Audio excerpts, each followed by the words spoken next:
Aujourd'hui, nous allons vous présenter des exercices pour vous mettre en mouvement. Ces exercices sont adaptés à votre état d'énergie, mais également aussi à votre avancée dans la maladie.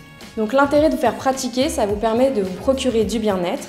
Et il a été montré que dans le cadre du traitement contre les cancers, ça avait un effet positif. Dans les exercices que nous vous proposons, veuillez ne pas dépasser 5 sur 10 sur l'échelle de Borg. C'est l'échelle de la perception de l'effort. 5 sur 10, vous commencez à transpirer, vous n'êtes pas essoufflé et vous pouvez continuer à tenir une conversation. Après une chirurgie, il est important de reprendre rapidement une pratique physique pour retrouver une bonne mobilité et amplitude de l'articulation, de l'épaule et du bras.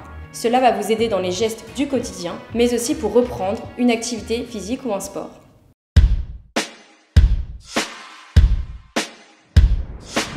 Et voici un exercice pour travailler l'ouverture de la cage thoracique. Se placer debout, ouverture des pieds, largeur du bassin, fléchir légèrement les genoux pour protéger ses lombaires. Tendre ses bras à 90 degrés sur les côtés. Et sur une inspiration, ramener les bras vers l'arrière, le plus possible pour étirer le grand pectoral. Souffler et relâcher en ramenant les bras vers l'avant. Faire une dizaine de répétitions si possible. Et si on se fatigue, on s'arrête. Si on se sent en forme, on peut faire le même exercice avec des bouteilles.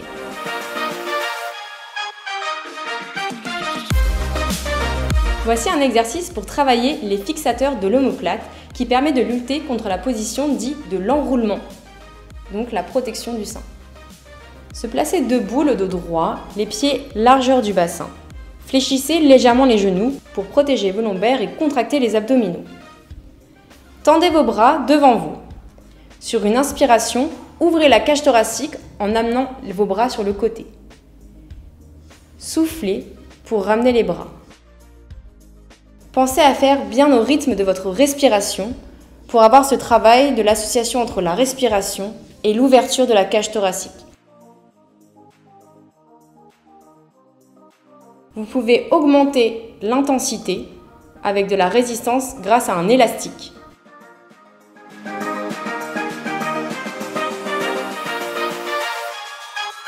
Et voici un nouvel exercice pour travailler l'élévation et l'abaissement des épaules. En position debout, écartez les jambes, fléchissez les genoux, le dos reste droit. On va faire l'exercice avec un bâton, manche à balai ou un parapluie. Tenir le bâton avec les deux mains, bras tendus, et tout doucement on monte les épaules, puis on souffle et on descend le plus possible.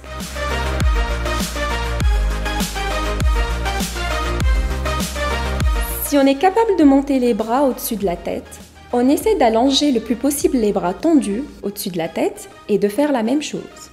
On allonge en levant les épaules et on redescend.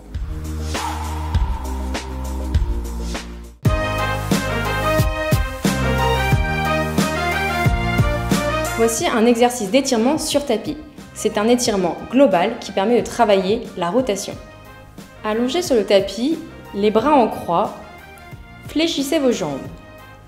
Doucement, vous allez laisser tomber les genoux sur le côté.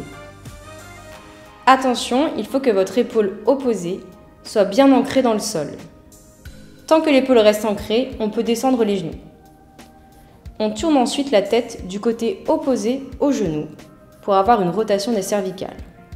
On reste dans cette position en respirant profondément, des grandes inspirations, grandes expirations. Et on prend le temps de fermer les yeux pour se détendre.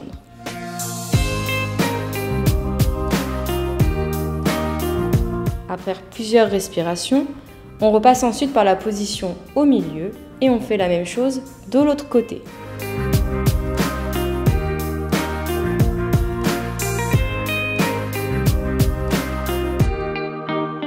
Si on veut un étirement un peu plus intense sur le pectoral, on peut fléchir les coudes à 90 degrés.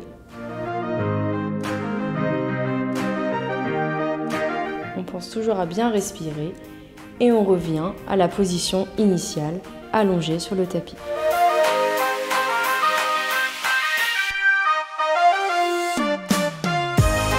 Si ça tire trop sur le côté du sein opposé, vous pouvez utiliser un ou plusieurs coussins pour plus de confort ou bien un livre pour pouvoir poser vos genoux dessus de sorte que l'épaule reste ancrée dans le sol. Ça vous permet d'avoir un vrai relâchement.